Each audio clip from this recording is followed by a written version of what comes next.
Let's talk some chess. This is another game of Magnus Carlsen. It was played in 2010 in Nanjing, China. He's playing against Veselin, Topalov, and Magnus opens us up with E4. We have E5 by Topalov, knight to F3, and knight to C6. So obviously an opening that you have seen. Oh, I don't know why my mouse isn't working. An opening you have seen in many of your games, I'm sure.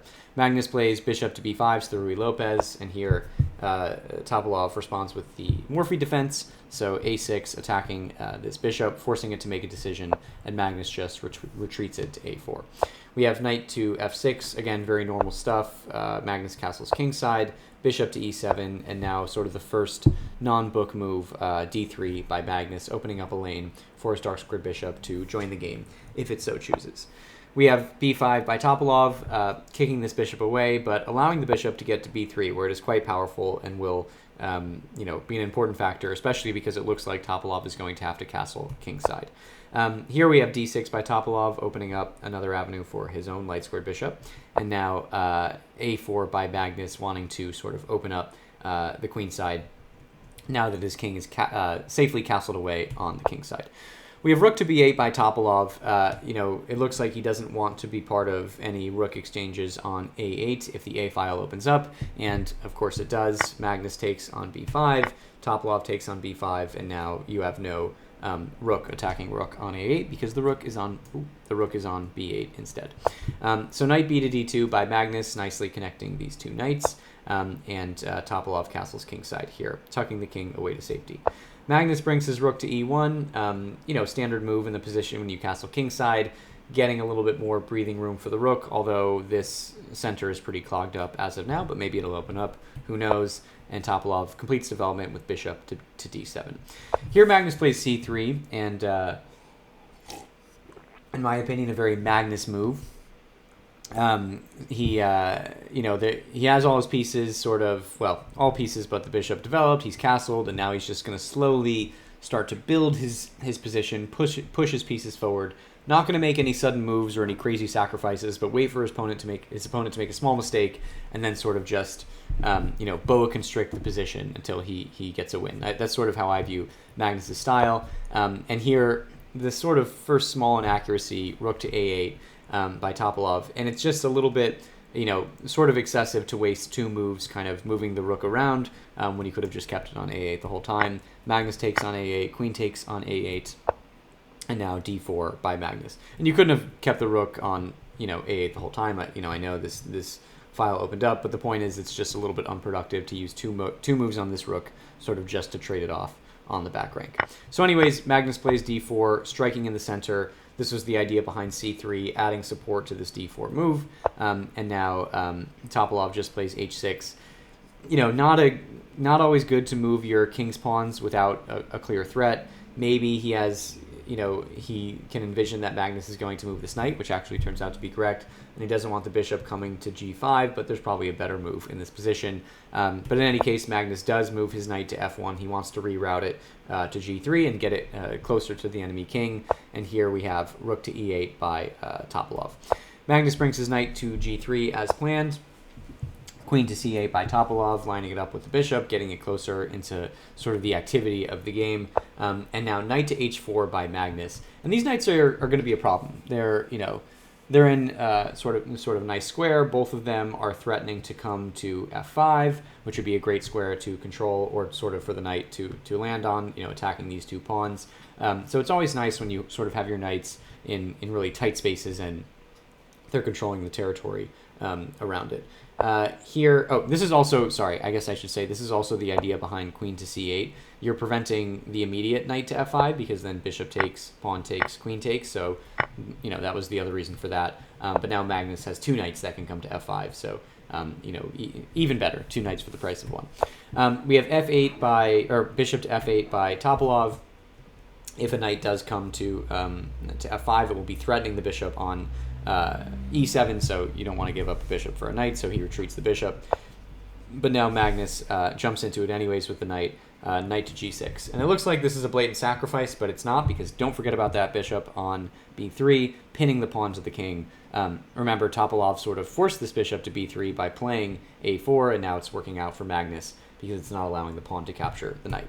So here, knight to a4 by Topalov. You can't save this bishop. Wherever it moves, the knight can capture it. And now at least you were attacking the bishop on b3, but now Magnus just takes the bishop, and now he's up the bishop pair. So instead of taking with the knight, which just gets queen captures, Topalov here takes with the rook on f8. And I don't really get the idea behind rook takes instead of king takes. If king takes, you're sort of out of the pin of the bishop, and you still keep your rook on this e-file where you want it. But maybe there's a reason that I just don't see. But anyways, we have rook takes instead of king takes, bishop to c2 by Topalov, and now rook to e8. And again, just sort of wasting moves with this rook, moving back and forth just to end up on the same square. Probably not going to work against a player like Magnus. And now we have, well, I guess I should say that the proper move in this position is actually not to get the rook on e8. It's to play c5, striking in the center. And now the move that Magnus wants to play, which is f4, is less good because you have c takes on d4, striking back here in the middle. And now Topalov actually has more of a fighting chance here in the center. But instead, he doesn't add any pawn support to c5. He puts his rook on e8. And now Magnus does have this very strong f4 move, which obviously attacks the pawn on e5.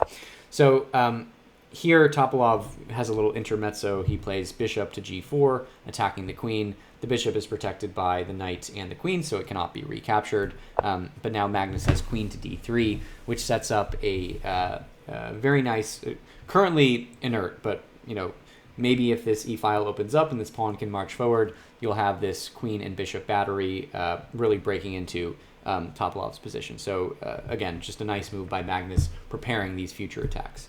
We have e-captures on f4. The better move here is to play queen to a6, protecting your b5 pawn, which Magnus also is attacking with his queen. But instead, Topalov is getting aggressive, plays pawn captures on f4. But this allows Magnus to develop his final piece with tempo. We have bishop takes on f4, and now this is a really great bishop that has control of this important diagonal. Topalov puts his knight on c4, which is a good square for the knight. It blocks the queen from capturing the b5 pawn. It also attacks this b2 pawn, so Magnus retreats his bishop in great style, just moving this bishop back and forth. Although I guess I just, said Duda shouldn't do that, or sorry, Topalov shouldn't do that. So, obviously this at least he captured a pawn here, and now he's defending his pawn on b2 from the knight. We have c5, really trying to break the position open, but here Magnus, of course, just ignores it and plays rook to f1.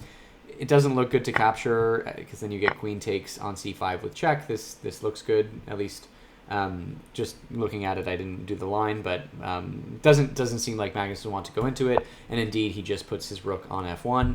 And now there's threats of rook takes knight on f6, because then after pawn takes back, you have bishop takes on h6, and then maybe even e5, and then the position is just falling apart. So Topalov, for the moment, just takes c takes on d4. Magnus takes back, gets these two wonderful central pawns, which are going to sort of move forward and really cramp Topalov's position. And here, Topalov moves his queen to d8, adding protection to the knight on f6. So now you no longer have rook takes knight, and you won't be forced to take back with the pawn and just shatter the pawn structure. But now Magnus plays h3, and you're going to see a series of pawn moves that just slowly, like pulsing, almost like a jellyfish, like just pushing Topalov's pieces back and getting Magnus's pieces into a good position to create a powerful attack. So after the bishop retreats to e6, now b3, forcing this knight away. This knight is a faker. It can't really control the board from the c4 square because it's sort of being kicked away. But for the moment, Duda actually ignores this threat and plays queen to a5, trying to get aggressive, trying to sort of generate this counterplay. And it looks like a knight sacrifice, and it is okay for Magnus here to accept the sacrifice. If pawn takes knight, then you get bishop takes on c4, which skewers the queen and the rook. So after queen moves, offering a queen trade, Topalov accepts.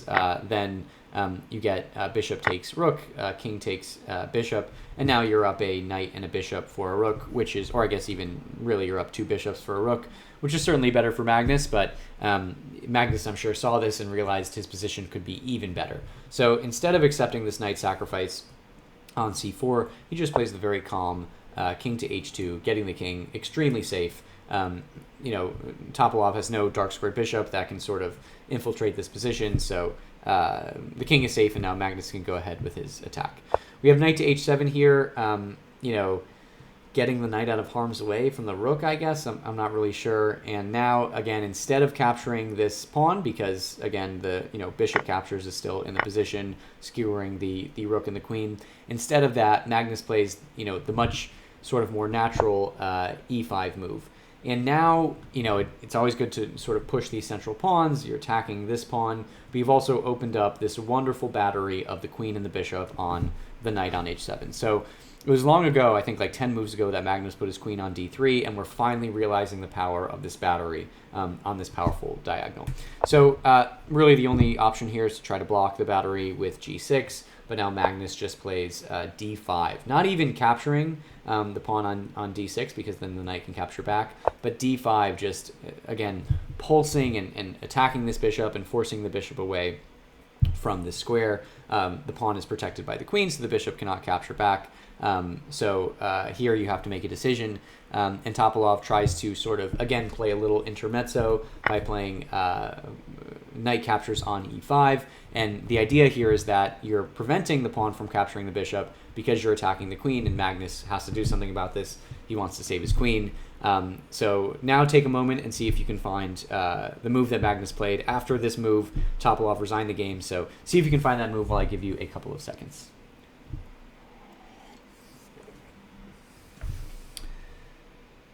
Okay, so in chess, it's never fun when you make a move to prevent a move and then your opponent just makes that move anyways. Here, the idea is to prevent pawn takes bishop because the knight is attacking the queen, but Magnus just plays it anyways. Pawn takes on e6, and in this position, Topalov resigned the game. The idea here is that Magnus is offering up his queen, and this looks like a complete queen sacrifice, but it doesn't work because if knight takes queen, then you get pawn takes f7 with check. The pawn is protected by this rook on f1, and now this is just big trouble because the pawn is forking the king and the rook. So the king, has three options, three squares to move to. If it moves to h8 or g7, either case, then you just get pawn takes rook, and a queen is in the game, and now you're very happy because you're up a piece and you have a great attack going. So instead, the more natural-looking move is king to f8. But now Magnus plays a nice sort of intermezzo. Bishop takes on h6. We have this nice bishop that's been influencing the game from c1 this whole time. Bishop takes on f6, checking the king after the king moves to e8. Pawn takes, let me make this more clear, pawn takes rook, promotes to a queen, obviously checks the king, and after the king takes, bishop takes knight on d3, and now Magnus is up, or he has a bishop, two bishops, and a rook for a queen, and judging by how active these pieces are, that's a much better position for Magnus compared to this queen that is sort of stuck on a5 and can't really get into the game that effectively. So a much better position, and that's probably the main line that Topalov saw. There's one other line of note. If you don't accept the queen sacrifice, let's imagine you just take this pawn on e6. This doesn't work either because then you just get queen to d4. The queen is no longer attacked by the knight. In fact, it's attacking the knight, although the knight's protected. But Magnus is now up a piece because, of course, Magnus just captured a bishop with a pawn. So now Magnus is just up a piece and has an attack going, and the game's over. So, yeah, an awesome queen sacrifice here by Magnus, really making use of this f7 fork, which obviously is just a really satisfying move to play, and obviously leads to an endgame that is very winning with the white pieces. So thanks so much for watching. Really appreciate it. Drop a like, drop a subscribe. Let me know of any games you want to see in the future, and we'll see you next time.